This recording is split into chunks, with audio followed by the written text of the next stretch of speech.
सारा आकाश। पूर्वार्ध अंक 5। एक दिन खाना देते समय मुन्नी ने पूछा, भैया तुम भाभी से जरा भी नहीं बोले चाहती। मैंने आशय जानने के लिए उसका चेहरा देखा और थाली अपनी ओर खींचते हैं हुए संक्षिप्त सा उत्तर दिया, नहीं। स्वर में जरा भी उत्सुकता नहीं थी। हाँ, कुतूहल जरूर हुआ कि मुन्नी को यह बात सूझी क्यों। दूसरी शादी करोगे? वह चूल्हे के सामने बैठी एक कोले से यूं ही जमीन पर निरर्थक कुछ काटती रही।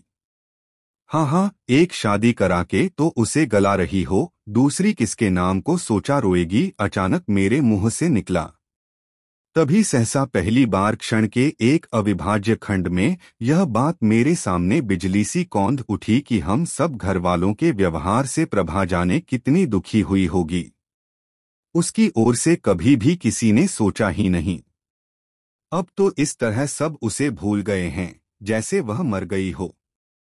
अचानक दिमाग में आया, कहीं अत्यंत दुखी होकर उसने यहाँ यह तो नहीं लिख दिया कि अगर मैं उससे खुश नहीं हूँ तो दूसरी शादी कर लूं।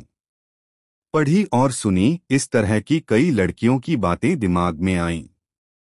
मन हुआ पूछूं, प्रभा ने कुछ लिखा है क्या। निगला हुआ कौर न जाने किस शक्ति से उलटकर ऊपर आने लगा।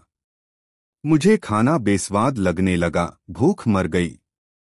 उठते हुए ज्वार को एक एक घूंट पानी से दबाकर पूछा, तुझसे कौन कह रहा था अम्मा। नहीं, यूं ही पूछा मैंने तो। मुन्नी टाल गई। फिर जाने क्या मेरे चेहरे की ओर देखकर बोली, रात को खाना वाना खाकर जब भाभी अम्मा के पैर दबाती रहती हैं न, तभी अक्सर इस तरह की बातें होती रहती हैं।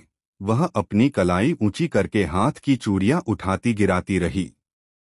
मुन्नी, मैं सच कहता हूँ, मैं घर छोड़कर भाग जाऊंगा। भले ढंग से पढ़ना चाहता हूँ सो पढ़ाया तक तो जाता नहीं। अब 4-4 शादियां करके रख दो, मैंने रुआसे स्वर में कहा। वह थोड़ी देर चुप रही, फिर बोली, अच्छा भैया एक बात बताएं। स्वर में लगा जैसे कोई रहस्य खोलना चाहती हो। मेरे चेहरे पर सवाल उभर आया। तभी सहसा द्वार पर भाभी खड़ी दिखाई दी। पूरा खाना बनाने की जल्दी में सिर्फ नहाकर चली आई थीं। ढेर के ढेर निचुड़े कपड़े कंधों पर पड़े थे। देखते ही बोली, ओह आज तो मुन्नी बीबी खाना दे रही हैं। मैं इसलिए भागी आई कि लालाजी तो चुपचाप बैठे होंगे कि कोई खाना दे दे तो खा लें, फिर उठकर चले जाएंगे बिना खाए पिए। हमारे लालाजी को तो जाने क्या हो गया है। वह धीरे से मेरे सामने वाली दीवार से पीठ टिकाकर बैठ गईं। थकान से हाफ रही थीं, पेट से थीं। कंधे से सारे कपड़े उतारकर मुन्नी की ओर बढ़ाकर खुशामद के स्वर में बोली, मुन्नी बीबी कैसी अच्छी हो, जरा इन्हें सुखा दो। अच्छा जी, तुम्हें हम ही मिले हैं काम कराने को। अपने आप क्यों नहीं सुखा आती, मुन्नी ने नखरे से कहा। तुम्हारी कसम बीबी जी, सारे हाथ टूट गए धोते धोते। तुम्हारे पैरों पड़े, जरा चली जाओ, भाभी ने अत्यंत थके हुए स्वर में कहा और कुछ विचित्र सी दृष्टि से मुन्नी की आंखों में देखा। फिर खुद ही हंसकर झेंप गई। मुन्नी भी हंस पड़ी और कपड़े लेकर चली गई। मैं छोटे छोटे टुकड़े खाता रहा। खाने की कतई इच्छा नहीं हो रही थी। भाभी थोड़ी देर माथे पर हाथ रखे अपलक कुछ सोचती रहीं, जैसे मुझे खाते देखकर कोई बात उनके दिमाग में आ रही हो। फिर अपने आप से बोली, इस बार तो दिवाली से पहले ही काफी जाड़ा पड़ने लगा। दिवाली के कितने दिन और हैं लालाजी? होंगे 10-15 दिन और, मैंने लापरवाही से उत्तर दिया। उंगलियों की पोरों पर हिसाब लगाकर वे बोली, इस दिवाली को ठीक 6 महीने हो जाएंगे तुम्हारी शादी को। अरे 6 महीने बीत गए। एक एक दिन चाहे जितनी घुटन में काटा हो, लेकिन अब लगा यह समय कितनी जल्दी गुजर गया। पता नहीं इस बीच में प्रभा का क्या हुआ। घर में एकाध पत्र तो आया ही होगा। सोचा बाद में मुन्नी से पूछूंगा, लेकिन मुन्नी मुझसे कहना क्या चाहती थी। आज ये सब लोग मेरी शादी की ही बातें क्यों कर रहे हैं। इधर मेरे स्वभाव में यह विचित्र बात आ गई है कि उत्सुकता और उल्लास एकदम मर ही गए हैं। जानने की उत्कंठा एकाध बार मन में उठी और मर गई। सोच लिया शायद घर में ही कोई बात हुई होगी। तुम्हारा ब्याह भी क्या हुआ? लालाजी बड़े निराश और अपनेपन के स्वर में गहरी सांस लेकर भाभी अन्यमनस्क स्वर में बोली, क्या क्या अरमान थे, सब पर पानी फिर गया। लेन देन की तो खैर कोई बात नहीं, एकाध साल में आई गई बात हो जाती है, लेकिन वह महारानी जी तो जिंदगी भर को बंध गई। उन लोगों ने शायद भेजने को लिखा है। उनकी पिछली बात न सुनकर मैं बोला, तुम्हें ही बड़ा शौक लगा था, तुम ही मरी जाती थी कि बहू ऐसी है वैसी है। लो सुनो लालाजी की बातें। मैं क्या उसके पेट में घुस के देख आई, सुनी सुनाई बात मैंने कह दी, फिर गहरी सांस ली। ओफ़ो, हद है घमंड की भी। आने जाने के नाम खाक धूल नहीं और घमंड ऐसा। कसम से कहती हूँ मैं तो इतनी बड़ी हो गई, ऐसी घमंडिन औरत अपनी जिंदगी में नहीं देखी। बोलो गुनकर तब हो तो नखरे भी सहे जाएंगे, कोरे नखरे कौन उठाएगा। असल में उन्होंने लेना चाहा पढ़ाई और खूबसूरती के रोब में, सो ऐसी राजा इंदर की परी भी नहीं लगी। भाभी मेरे मुंह के भाव देखने को चुप हो गईं। फिर न जाने क्या सोचकर बोली। हंसी तो मुझे तब आई जब घड़ी हाथ में बांध के रानी जी चौके में पहुंची। वो तो मैं ही चुप हो गई, लेकिन जब उसने कहा कि दाल तो मैंने चख ली थी, अम्मा जी तो उसी पर ज़मीन आसमान एक कर देती। मैंने कहा जाने दो। बोलो जिस आदमी को सबसे पहले खाना है पहले वह खाएगा। तुम चखने वाली होती ही कौन हो? मैं ऊब उठा। कॉलेज को देर हो रही थी। कहा भाभी कॉलेज को देर हो रही है, यह खाया नहीं जाता। मुन्नी ने ज्यादा रख दिया है और मैं उठ आया। वह पीछे से कहती रहीं, हाय अभी तुमने खाया ही क्या है। लालाजी तुम्हें मेरी कसम है, इस रोटी को तो मत छोड़ो। नहीं भाभी, पीरियड खत्म करके आऊंगा तब खा लूंगा। चलते चलते सुनाई दिया। नकली हंसी में लपेटकर कहा गया उनका वाक्य, आ तो रही है लेकिन दबा के रखना लालाजी, कहे देती हूँ कसम से पछताओगे। पुरुषों की चुप्पी और स्त्रियों का यह विचित्र व्यवहार समझ में नहीं आता, इन दोनों का क्या अर्थ समझें। लेकिन मन जैसे सुबह से ही बिगड़ गया। आज अचानक बार बार मन की उदासी से यह बात उठ उठकर झांकने लगी कि 6 महीने हो गए, जाने उसका क्या हुआ। मुझे क्या वह एक कद तक नहीं लिख सकती थी? शायद मैं पढ़ता और उपेक्षा से फाड़कर फेंक देता, लेकिन उसे क्या पत्र भी नहीं डालना चाहिए था। इस बीच में कैसी होगी वह? उस आघात के बाद उस पर क्या असर पड़ा होगा? न जाने क्यों एक दुर्निवार मचलन हृदय में हुई कि किसी तरह उसके बारे में कुछ जानूं। क्या क्या कहा होगा उसने अपने घर जाकर। कभी कभी तो मैं सिहर उठता हूँ। सारी जिंदगी इस घमंडी लड़की के साथ कैसे कटेगी? हमारा और उसका भविष्य क्या होने जा रहा है?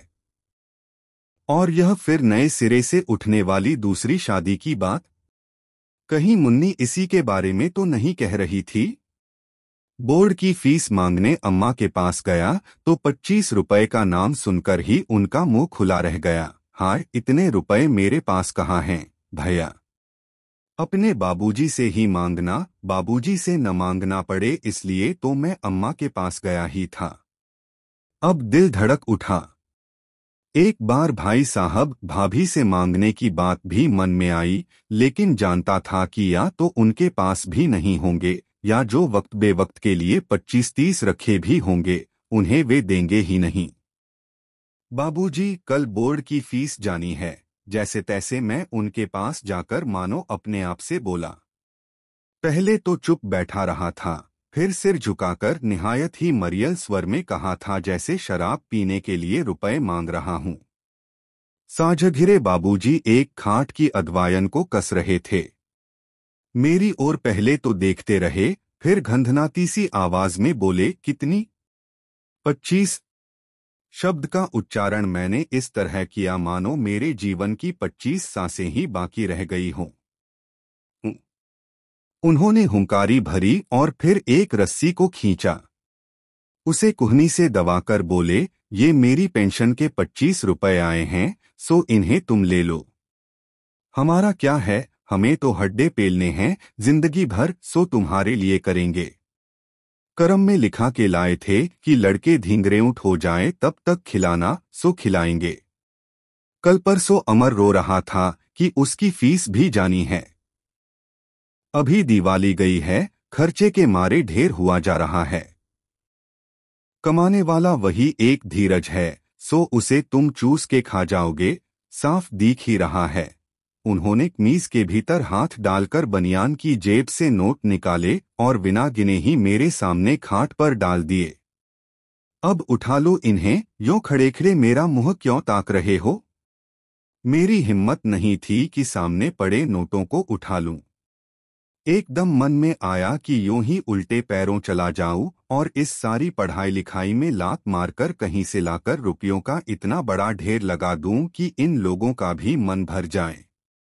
कहूं, लो रुपया, कितना चाहिए? रुपया, रुपया, रुपया। एक बार मुझे यूं ही खड़ा देखकर बाबूजी ने फिर सिर झुका लिया, फिर एकदम बदले हुए स्वर में बोले, कितनी परेशानियां हैं समर, तुम ही सोचो, हमारा ही दिल जानता है। बताओ मैं करूं क्या? कहीं दोबारा नौकरी करने को हाथ पैरों में दम नहीं है। इधर उस धीरज की चहू के दिन भी पूरे हो रहे हैं। जान को एक नई आफत। बड़ी बहू का पहला बच्चा है, तुम जानो कम खर्च होगा। सारे बच्चे स्कूल कॉलेज जाने वाले हैं। ठीक समय पर उन्हें भी खाना फनाना होना चाहिए। तुम्हारी अम्मा चूल्हे में सिर झोंकते झोंकते इस हालत को आ गई हैं। बुढ़ापे का शरीर। बहुत किया उस बेचारी ने भी, अब उससे नहीं होता। 30 साल से बिना सांस लिए वही तो करती रही है। न हो तो जरा जाकर अपनी बहू को ही लिवा लाओ, कुछ तो मदद मिलेगी। नौकरी कॉलेज वालों को खाना तो ठीक समय पर मिल जाएगा। कुछ मुन्नी हाथ बंटा लेगी। अब मुन्नी को भी यहीं रहना है। सारी बिरादरी के लोग धूकते हैं, लेकिन करें क्या, एक मुसीबत है। सारी स्थिति को बाबूजी के दृष्टिकोण से देखकर उस क्षण सचमुच उनकी मजबूरी पर मुझे बड़ी दया आई। अगर वे कटखने या चिड़चिड़े हो गए हैं तो इसमें उन बेचारों का क्या कसूर है? बेचारे कहाँ तक करें। गले का घूंट लीलकर बड़ा साहस करके मैंने कहा, बाबूजी अमर को भेज दीजिए, मैं नहीं जाऊंगा। उनका स्वर एकदम बदल गया। कड़क कर बोले, अमर चला जाएगा। तुम्हारा तो दम निकलता है बहू का नाम सुनकर। भेड़िया है न सो खा जाएगी। अच्छी चुकावा औलाद हुई है। सब अपने अपने को न जाने किस लाट साहब का बच्चा समझते हैं। किसी का कुछ दिमाग ही समझ में नहीं आता। मुझे भी देखना है कि कब तक नहीं बोलेगा। लाख समझाया कि दूसरे की लड़की है, क्या समझेगी, क्या कहेगी अपने घर जाकर। हमें और भी तो शादी ब्याह करने हैं। लोग दुनिया भर की बातें करते हैं, किस किस का मुंह पकड़ोगे। लेकिन बेटे हैं कि अपनी तीरंदाजी में किसी को अपने सामने बदते ही नहीं। असल का हो तो जिंदगी भर मत बोलियो। बिजली की तरह भाभी की एक बात कौंध गई। स्वर में मजाक भरकर लेकिन सलाह देने के लहजे में उन्होंने एक दिन कहा था, लालाजी बाबूजी आज अम्मा जी से क्या कह रहे थे मालूम है? मैंने जब जवाब नहीं दिया तो बोली, कहते थे कि न हो तो समर से कहो किसी डॉक्टर वैद्य से ही मिल ले। अच्छी तरह दिखा है, जो फीस लगेगी दे देंगे। मैं समझा नहीं, पूछा क्यों, मुझे क्या हुआ है? तो भाभी मुंह में आंचल भरकर हंसती रहीं और मैं क्रोध में भन्ना उठा। आगे अद्वायन की रस्सी को जरूरत गैर जरूरत बाबूजी दांत भींच भींच कर कसते रहे और मैं रुपए उठाकर बिना एक क्षण रुके चुपचाप चला आया। इन लोगों का दिमाग भी कहाँ तक जाता है। बाबूजी अभी भी बड़बड़ा रहे थे और उनकी आवाज मेरे भीतर के क्रोध को बढ़ा रही थी। जो ये कहें सो करो। कहें शादी करो तो शादी कर लो। कहें उसे पहुंचाओ लिवा लाओ तो पहुंचा लिवा लाओ। जन्म जिंदगी में 25 रुपए मांगे हैं सो यह सब सुनना पड़ा। वह तो कहो कि दौड़ भाग कर फीस माफ करा ली थी, वरना हर महीने एक महाभारत खड़ा रहता। जब पढ़ा और लिखा ही नहीं सकते ढंग से तो पैदा क्यों किया था। किताब कापी के लिए पैसा नहीं मांगता। कपड़े फट रहे हैं, पुरानों में ही सिकुड़ सिकुड़ाकर काम चला रहा हूं। उनके ही आसरे इस सारे जाड़े से लड़ना है। एक पैसा सिनेमा जाने या कोई चीज खाने को नहीं मांगता। उस पर यह हाल है। हो हम धींगरे और ऊंट हो गए हैं। अरे तुम्हें लगे तो बुलाओ बहू को, न लगे जिंदगी भर मत बुलाओ। मुझसे पूछकर ही सारे काम होते हैं। ऐसे ही तो मेरा कहना मानते हो न। शादी करते वक्त सुनी थी मेरी एक बात। उस वक्त तो तुम लड़के हो जी, इस वक्त चुप रहो। ज्यादा ज़बान लड़ाई तो हम तुम्हारा सिर फोड़ देंगे, सिर फोड़ देंगे ये। अब फोड़े न। मैं ही रह गया हूं सारे घर में उसे लेने जाने के लिए। अमर क्यों नहीं जा सकता है। छोटा है कहकर उसकी आदतें बिगाड़ ली हैं। हमें क्या है भुगतना खुद आगे जाकर। हाँ मैं भी दिखा दूंगा कि जिंदगी भर बोलता हूं या नहीं। यह तो मेरे हाथ की बात है। बोलने को मजबूर तो नहीं कर सकते। शादी थोड़े ही है कि जबरदस्ती से काम हो जाएगा। अरे यह तो अपना मन है, नहीं बोलते। बिरादरी में बदनामी होती है। हो